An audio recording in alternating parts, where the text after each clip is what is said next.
Sir मेरा question ये है कि जिस तरह से रिजवान हमने देखा लास्ट मैच में अचानक से उनको क्रैम्प पड़े और ड्यूरिंग फिटिंग जो है उनको इंजरी है और अब माशाल्लाह वो ठीक है, लेकिन खुदा ना खास्ता अगर कोई सीरियस इंजरी होती तो उनका बैकअप कौन था हमारे पास एज अ कोच, आप क्या देखते? बिस्मिल्लाहिर्रहमानिर्रहीम।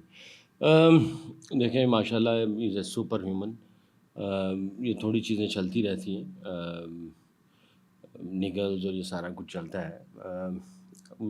पाकिस्तान इतना ज़्यादा दूर नहीं है, तो अगर उधर से कोई बैकअप बुलाना होगा वो भी बुला सकते हैं, कोई ऐसा इशू नहीं है। और अभी तक कोई ऐसी सिचुएशन आई नहीं है अल्हम्दुलिल्लाह अल्लाह के फ़ज़ल से। और अल्लाह उसको बुरी नज़र से बचाए, अल्लाह उसको सेहत दे। तो अभी तक कोई ऐसी सिचुएशन आई नहीं है, तो पाकिस्तान भी इतना दूर नहीं है, अगर हमें ज़रूरत पड़ी तो बुला सकते। तो अल्लाह ताला उसको सेहत दे और उसको और हिम्मत दे, पाकिस्तान का नाम रोशन करे।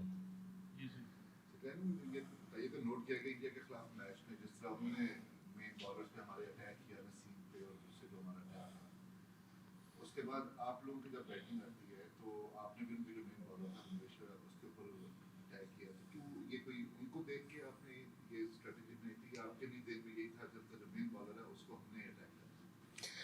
देखें, एक तो स्ट्रैटेजी ऐसी होती है कि आप जो मेन प्लेयर होता है उसके ऊपर, चाहे वो बॉलर है या बैट्समैन, आप उसके ऊपर अटैक करते हैं।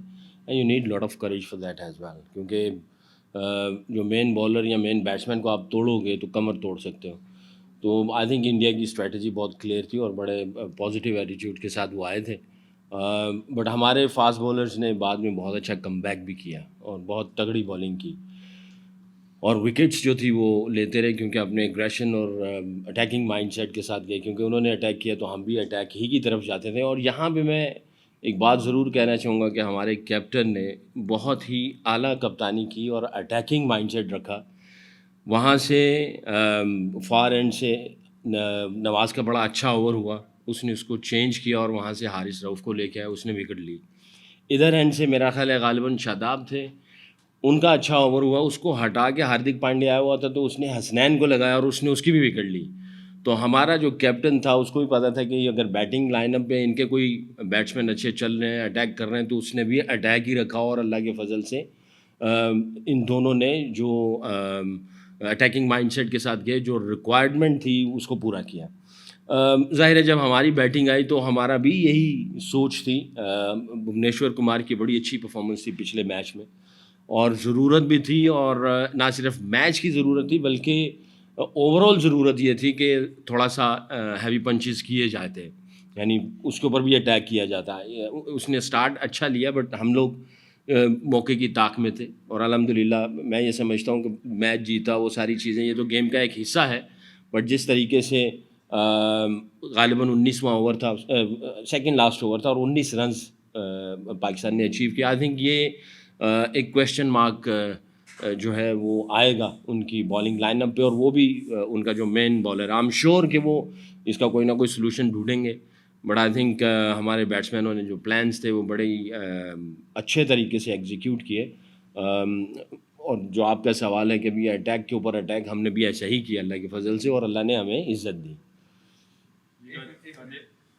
अच्छा ग्लैड भाई, हमने देखा कि फखर जमान भारत के खिलाफ जो मैच था उसमें मिसफील्ड भी की, इस तरह की परफॉर्मेंस उनकी बैटिंग ठीक नहीं करी, क्या कहते हैं फखर जमान के बारे में भी? और दूसरा हसन अली का, आप कहते हैं कि बॉक्सेस टिक होते हैं उनके, तो हसन अली को जब प्लेइंग 11 में किधर देखते हैं आप, उनका किधर चांस मिलता हुआ दिखाई देता है? नहीं, फ़खर का पहले मैं आपको जवाब दूंगा। वो एक वॉरियर किस्म का बंदा है, match winner, game changer, on the day वो किसी वक्त भी पासा पलट देता है, और उसने पास्ट में एविडेंस दिए हैं। और जिस तरह उसका जब दिन होता है वो किसी भी ऑपोजिशन को या किसी भी सिचुएशन में या कंडीशंस में या प्रेशर सिचुएशन में भी जो है वो उसने एग्जीक्यूट किए हुए हैं। तो मैच विनर बंदा है वो। अब थोड़ा बहुत अगर ऊपर नीचे हो जाता है तो आई थिंक ये हम समझते भी हैं कि ये गेम का एक हिस्सा है। अभी उसने हॉलैंड में बहुत ही अच्छी नॉक की, 100 किया, अभी 50 भी इधर जो किए बड़े इंपॉर्टेंट क्रूशल थे, उसने जो 50 किए। तो आई थिंक हमें कोई रत्ती बराबर कोई ऐसा डाउट नहीं है, और उम्मीद भी करते हैं, अल्लाह करे वो पाकिस्तान की जीत जो है वो लेके आए और ऐसी परफॉर्मेंस दे जिससे दुनिया जो है उसको दाद भी दे। बाकी हसन अली की जैसे आपने बात कही है, वो हमारे साथ हैं और मैं हमेशा यही कहता रहता हूँ, उसने दुनिया का नंबर 1 बॉलर रहा शॉर्टर वर्जन में, वाइट बॉल में, टेस्ट क्रिकेट में भी उसने बहुत पाकिस्तान को मैच जितवाए हुए हैं। तो उसने एविडेंस दिए हुए वो गेम चेंजर है, मैच विनर है, उसका एटीट्यूड ऐसा है। तो वो थोड़ा सा रेस्ट की पॉलिसी के ऊपर रखते हुए उसको थोड़ा सा हमने जो है रेस्ट दिया है।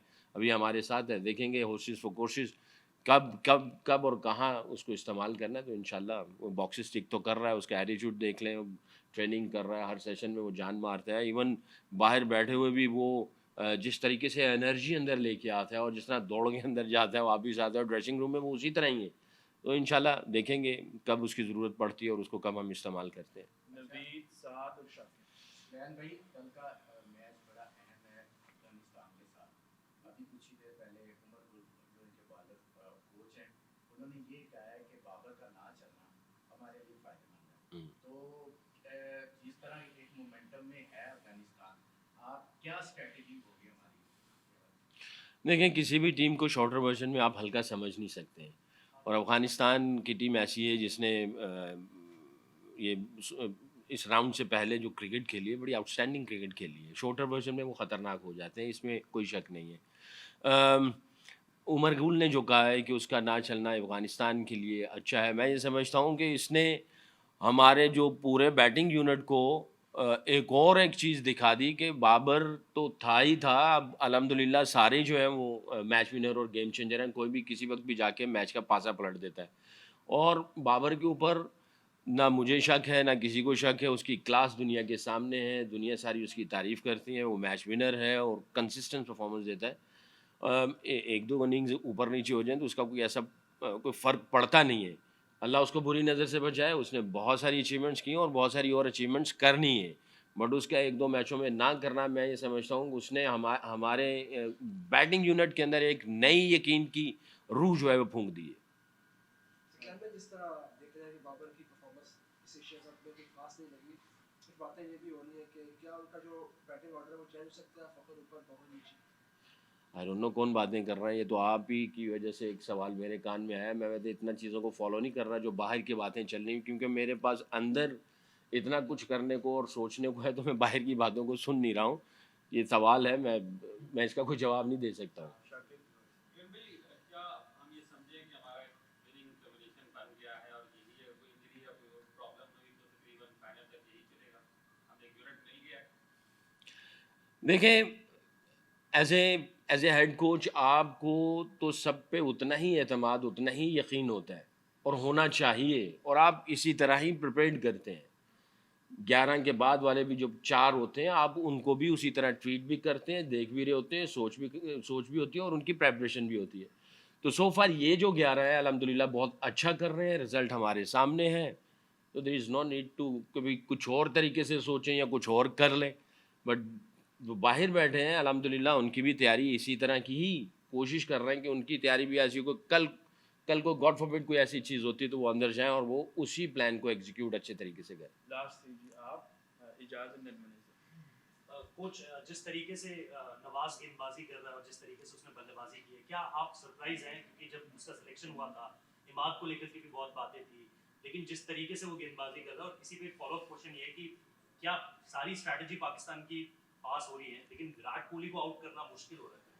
पिछले वर्ल्ड कप में भी, पिछले मैच में भी, क्या लगता है विराट कोहली के अगेंस्ट स्ट्रैटेजी नहीं बन पा रही है या फेल हो जाएगी? यार देखो, बहुत ही टॉप क्लास प्लेयर है, उसने दुनिया में राज किया है, और मैंने मेरा ख्याल है पिछले दिनों भी एक इंटरव्यू में कहा था कि वो सारी चीज़ें उसके सिस्टम के अंदर हैं, और जो पीछे उसके ऊपर जो पैच आया ये गेम का हिस्सा है। इसकी मिसाल ऐसे, चांद होते हैं, उसके आगे बदली आती है थोड़ी देर के लिए और वो हट जाती है और चांद फिर चमकना शुरू हो जाता है। तो विराट को मैं कहूँगा कि वो ऑब्वियसली दुनिया पे राज किया उसने, थोड़ी देर के लिए बदली आई थी, वो चला गया। अब वो जिस तरह परफॉर्मेंस दे रहा है, I am happy for him, दुआ भी कर सकते हैं क्योंकि क्रिकेटिंग फैमिली से ताल्लुक़ है, अच्छा खिलाड़ी है, पाकिस्तान में भी उसके बड़े फ़ैन हैं, अच्छा कर रहा है।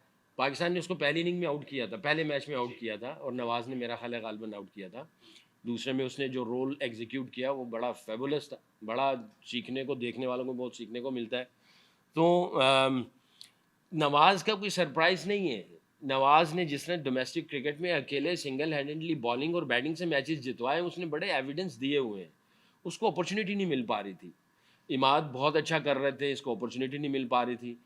तो ना सिर्फ वो पहले वो प्रॉपर बैट्समैन खेलता था, फिर उसने बॉलिंग डेवलप की और बॉलिंग में भी प्रॉपर बॉलर बना, और फिर इस टेस्ट सीरीज़ में भी उसने 5 आउट किए बॉलिंग के एतबार से, और बैटिंग यहाँ पे भी करके दिखाई।